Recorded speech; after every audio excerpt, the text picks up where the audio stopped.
want to go back to 2005. Okay. Nag-back out ka sa Starstruck. Mabilisan nga lang, balikan natin yun dahil sa Kalalili. What happened? Ang nangyari dyan, parang nga, nag-audition ako sa Starstruck, tapos nakapasok dun sa parang, yung papakita na sa TV. Parang yung meron ng camera pagising mo na parang, oy, may camera na, parang ganon. Tapos nung time na yun, nagbabanda na kasi ako, Tito Boy. So parang sinabi ko dun sa mom ko, kasi yung mommy ko talaga gusto niya ako mag-artista ever since. Tapos parang ako, hindi, mami, ako, parang gusto ko magbanda. Paninindigan ko to, ito yung gusto kong gawin, mag-music. Though alam ko namang di rin, wala rin naman ako alam kung saan pupunta or ano. Pero, ayun, naintindihan ng... Pinili mo yun? Pinili ko siya, dinesisyon ako siya. But how do you pronounce talaga the band? Is it Kalalili? Kalalili. Kalalili. Kalalili. Pagka-pronounce namin. Nakuha ko yung Tito Boy sa Pateros. Tinapay na may leche flan. Tapos tinanong ko, anong pangalan nitong tinapay na to? Ang sarap naman. Sabi niya, Kalalili. Talaga. Tapos may Battle of the Bands kinabukasan yun. Sabi ko, yun na lang yung pangalan ng banda.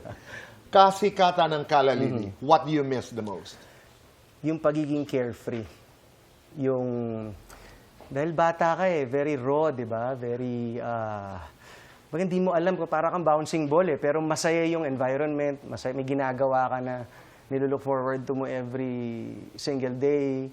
Tapos masaya, grupo, biglang, tas may, iba, yung environment na yun, yung pagiging raw at right. ano lang Sa lahat ng mga Kalalili hits, anong pinakamalapit sa puso mo?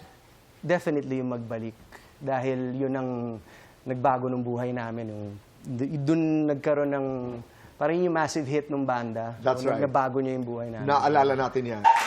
Nakakamiss, no? Siyang Susan. Sina Tabi-Tabi. Noong mga panahon na yun, sinong girlfriend mo?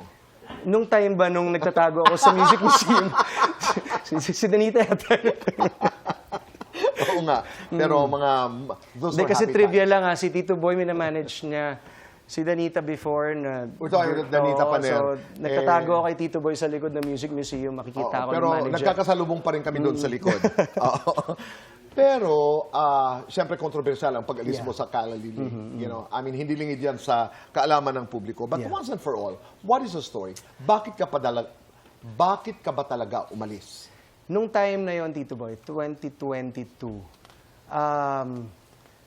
meron akong naramdaman sa sarili ko na parang meron akong gustong iba pang gawin. And bukod doon,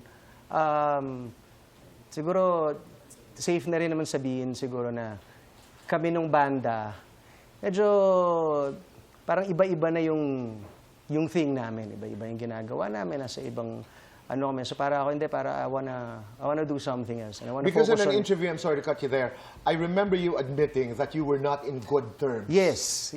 Parang hindi na kasi masaya nung time na yun Parang may tension, may friction. Being in a band for 17 years, Tito Boy, parang nakilala niyo yung isa't isa enough. Nakakala mo magkakilala talaga kayo lahat. Pero, syempre, iba-iba na. Nag-iiba yung panahon. So... Did you guys attempt to talk?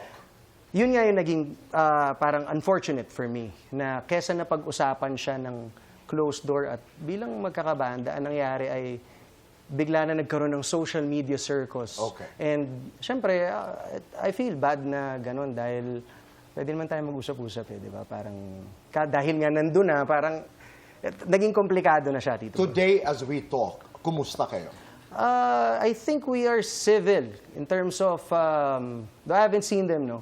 Pero in terms of like, yung mga, kasi yung Kalalili naging business, di ba? May mga royalties dyan, may mga kung ano man nakapalibot dun sa banda na syempre kailangan nyo ayusin. Pero hanggang dun lang. In terms of pag-uusap or pagiging okay, hindi pa kami nagkakaroon. Okay.